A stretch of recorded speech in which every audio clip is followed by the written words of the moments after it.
Hai Sob, selamat datang di Animasi Donghua Spoiler. Pada pembahasan sebelumnya, menceritakan tentang Shoyan yang dikepung oleh banyak sosok praktisi Taesu. Tetapi, Shoyan berhasil mengalahkan mereka. Sehingga, hal ini membuat Tuan Muda ke-12 pun ingin melarikan diri dari sini. Tepat ketika Tuan Muda ke-12 hendak melarikan diri, tiba-tiba Shoyan pun segera menghampirinya. Dan cerita pun dimulai.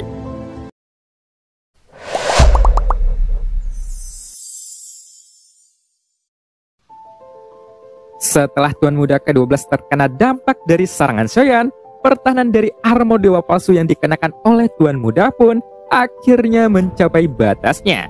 Lalu, itu langsung dihancurkan oleh satu pukulan yang membuat pelindung kepala Tuan Muda pun akhirnya runtuh seketika dan memperlihatkan wajahnya yang pucat.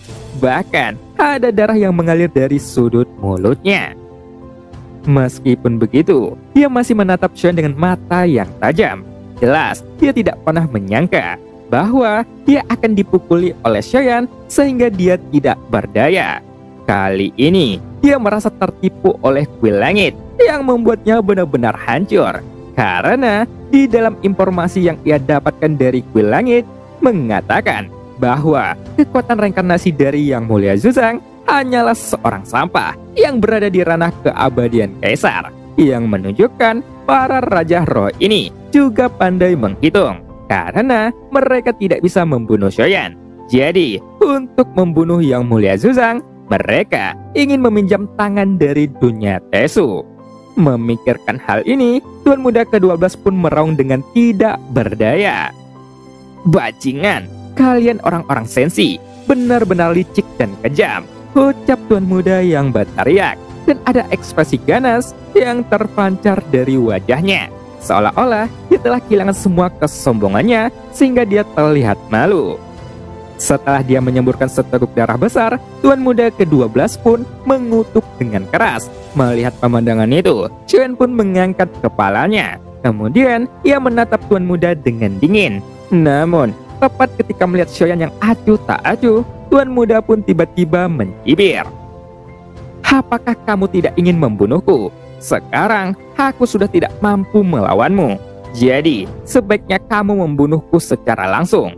Bukankah kamu ingin membalaskan semua dendam makhluk dunia sensi? Tetapi, mengapa sekarang kamu berhenti? Ucap Tuan Muda yang terus membuka mulutnya. Namun, tubuhnya terlihat sangat lemah. Seolah-olah dia sudah tidak memiliki kekuatan sama sekali. Ada beberapa hal yang aku ingin bicarakan denganmu, ucap Shoyan yang menjawab dengan acuh tak acuh. Oh, jadi begitu. Ternyata sejak kamu telah mengetahui kekuatanku dan kamu sebenarnya bisa menghancurkanku sepenuhnya. Jika demikian, hanya ada satu alasan sehingga kamu tidak langsung membunuhku. Karena kamu ingin mengetahui kekuatan dunia Taesuku yang bersembunyi di dalam kegelapan dunia sensimu, ucap Tuan Muda ke-12 yang berkata dengan suara yang lemah. Karena dari awal hingga akhir, dia bingung dengan rencana dari dunia sensi. Jadi, dia hanya bisa menebaknya. Tepat ketika kata-kata Tuan Muda keluar, hati Shoyan pun sedikit gemetar. Bagaimanapun juga, dia telah diatur oleh dunia Taesu untuk memasuki dunia sensi di gelombang pertama, yang menunjukkan Tuan Muda ke-12 dari dunia Taesu ini juga memiliki pemikiran yang cukup cerdas.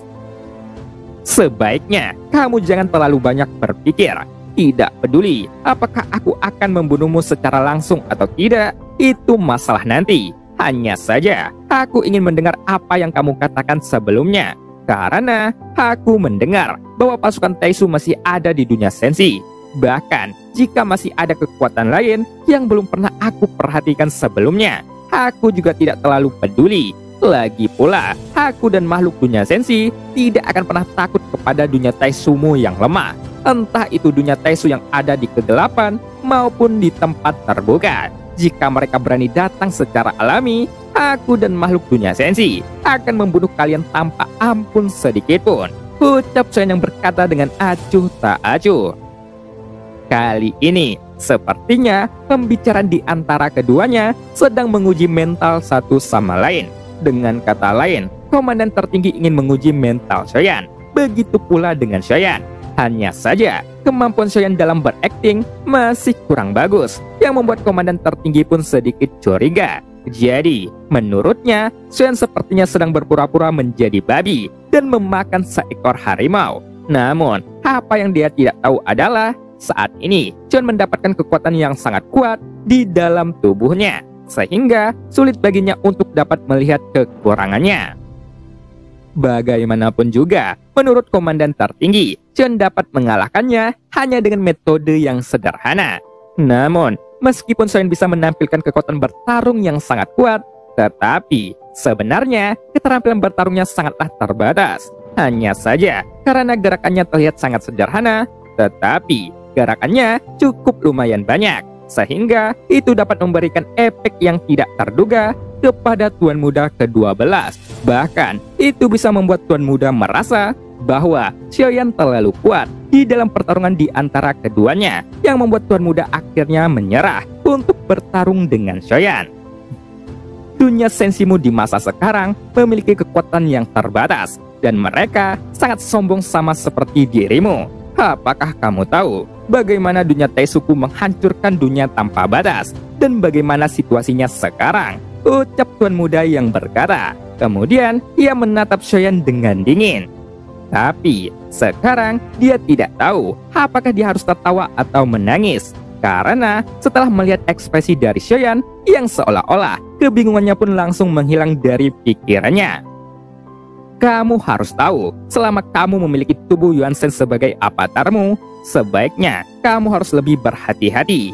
Jadi, kamu jangan terlalu percaya diri, karena di mata dunia Taisuku, selama kamu tidak memiliki kaisar yang sangat kuat, sehingga kamu dapat berdiri di puncak sensi, kamu tidak bisa melakukan apapun kepada dunia Taisuku. Jadi, jangan terlalu sombong sekarang, ucap Tuan Muda ke-12 yang melanjutkan. Tepat ketika kata-kata itu keluar, Shoyan pun menatap komandan tertinggi dengan acuh tak acuh, seolah-olah Shoyan tahu bahwa di dalam pandangan dunia Taisu dalam menghadapi invasi antar dunia dan kekuatan dunia Taisu, sepertinya mereka tidak pernah mempertimbangkan kelangsungan hidup dari ribuan makhluk di dunia ini. Jangan berbicara omong kosong. Jika dunia Taisumu benar-benar sekuat apa yang kamu katakan, kamu seharusnya tidak akan berada di dalam situasi putus asa seperti sekarang.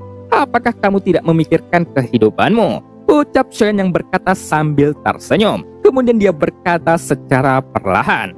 Tapi kali ini dia sedikit curiga bahwa Tuan Muda ke-12 di depannya sedang menunda waktu saat ini. Hanya saja Shoyan juga berharap bahwa orang yang ada di depannya akan segera meminta bantuan.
Apakah kamu pikir dengan kamu membunuhku, masalah ini akan selesai? Bahkan, jika kamu menghancurkan kelompok Taisuku sekarang dengan atas nama yang mulia, bagaimanapun juga, dunia Taisuku telah mendapatkan sumber daya dari dunia sensi dalam jumlah besar. Jadi, perang ini tidak akan berakhir dengan kamu membunuhku. Justru sebaliknya, perang ini hanya akan menjadi lebih cepat. Dan pada saat itu, aku ingin melihat apakah kamu sebagai reinkarnasi dari Yang Mulia Zuzang masih begitu sombong di depan dunia Taisuku. ucap tuan muda ke-12 yang terus mencibir. Bahkan, di dalam setiap kata-katanya penuh dengan penghinaan dan sarkasme. Mendengar itu, wajah Xiaoyan pun dipenuhi dengan garis hitam. Kemudian, dia dengan cepat bergegas ke arah komandan tertinggi, lalu meninju dada komandan tertinggi dengan sangat keras. Merasakan tinju Xiaoyan yang sangat kuat, tubuh komandan tertinggi pun terpental ke udara, yang membuat dia berteriak kesakitan. Jelas, karena armor dewa palsu yang dia kenakan pada dasarnya telah rusak parah, sehingga dia tidak memiliki kekuatan pertahanan sama sekali.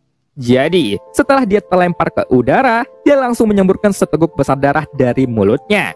Tapi, setelah dia dapat menstabilkan sosoknya, dengan cepat, dia menatap Xiaoyan dengan seringai di wajahnya yang penuh dengan darah. Kemudian, dia bahkan membuka tangannya seolah-olah dia berani bertarung, bahwa Xiaoyan tidak mungkin berani membunuhnya sekarang. Sepertinya, yang kamu katakan memang benar. Tidak ada gunanya aku membunuhmu sekarang. Karena dibandingkan dengan nyawamu, aku lebih tertarik dengan markas Dewa Taisumu, ucap Xiaoyan yang berkata perlahan. Kemudian dia melihat ke arah markas Dewa Taisu raksasa yang menggantung di kehampaan. Bagaimanapun juga, sekarang makhluk dunia sensi sedang fokus kepada kultivasi mereka sendiri.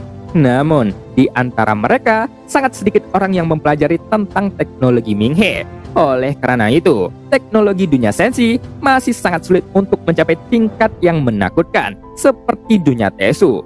Selain itu, dunia Taisu memiliki ratusan dewa Taisu di dunia sensi, dan semuanya berisi sumber daya yang mereka jarah dari dunia sensi. Oleh karena itu, Xiaoyan juga tidak ingin melepaskannya. Memang benar, kamu bisa membunuhku sekarang. Tapi, bahkan jika kamu adalah reinkarnasi dari Yang Mulia, kamu tidak mungkin memiliki kemampuan untuk menggunakan markas Dewa Taisuku, ucap tuan muda ke-12 yang berkata dengan suara yang dalam, seolah-olah dia tidak khawatir sama sekali bahwa markas Dewa Taisu miliknya akan diambil oleh dunia sensi. Apakah kamu pikir aku mengambil begitu banyak armor dewa palsumu hanya untuk membatasi perkembangan pasukan dunia Taisumu? Ucap Xiaoyan yang berkata tiba-tiba. Tepat ketika Xiaoyan sedang berbicara, dia mengeluarkan bola cairan hitam dari cincin penyimpanannya. Kemudian langsung melimuti tubuhnya menjadi sepasang armor dewa palsu. Melihat pemandangan ini, tiba-tiba pupil komandan tertinggi pun langsung menyusut. Jelas, armor dewa palsu memiliki penghalang yang sangat kuat. Jadi, seharusnya sangat mustahil bagi orang lain yang tidak memiliki darah dunia Taisu dapat menggunakannya.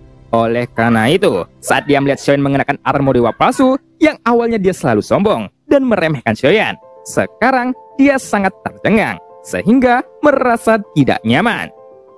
Bajingan, bagaimana orang ini bisa menggunakan armor dewa palsu? Gumam komandan tertinggi yang meraung di dalam hatinya.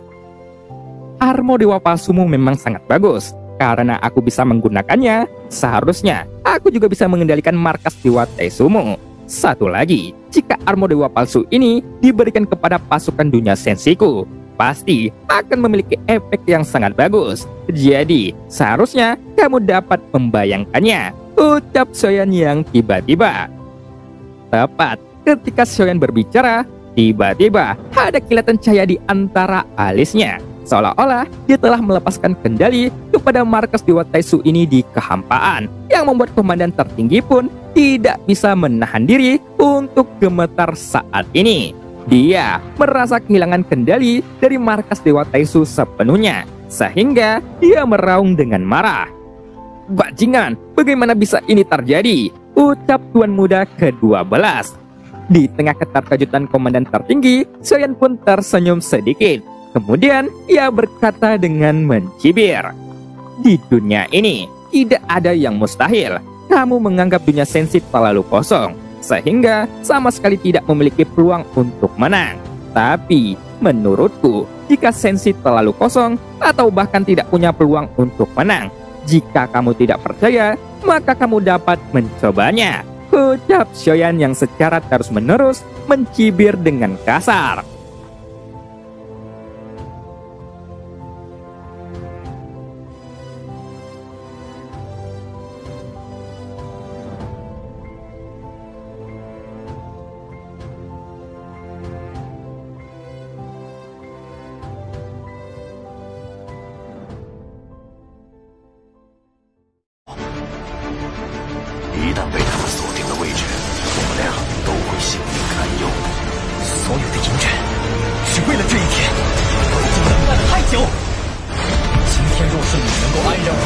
下擂台，萧炎从此不再踏进迦南学院半步。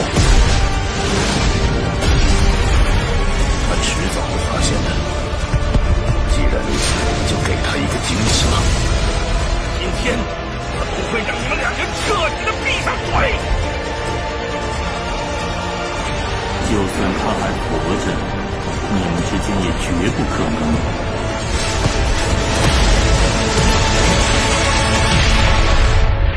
加玛帝国云岚宗，萧炎回来了。